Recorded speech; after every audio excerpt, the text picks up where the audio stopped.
Alrighty, my friends, welcome to Final Thoughts with Brick. Happy to have you here on this adventure we're about to go on.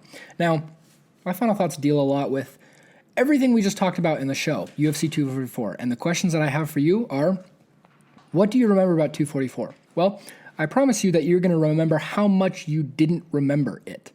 UFC 244 was the party that you got all dolled up for, excited, amped up about, and got nothing in return but a nasty hangover and some regret.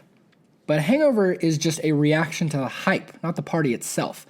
You don't have a hangover for having a good time. You have a hangover for getting drunk and excited for having the good time. The party was lame, right? Everyone knows it because the party itself has no impact on you the next day, right? Don't be discouraged, though, my good friends. We have possibly the greatest 6 months in UFC history to look forward to. We are experiencing some of the most exciting moments to ever be experienced in the UFC. In the coming year, possibly coming months, let me tell you what we have. Covington versus Usman, Holloway Volkanovski, Nunes de Randamie, Jones versus Reyes possibly, right? Khabib versus Ferguson possibly. The return of the notorious Conor McGregor. Darren Till making a middleweight surge. Possible return of George St. Pierre. Tyson Fury to the UFC possibly.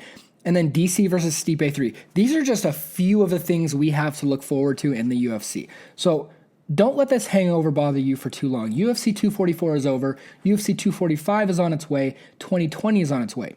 There's so many more parties to look forward to. Better parties, more important parties. And the pregame hype will not even be as close to the BMF title. And neither will the hangover. I can promise you that.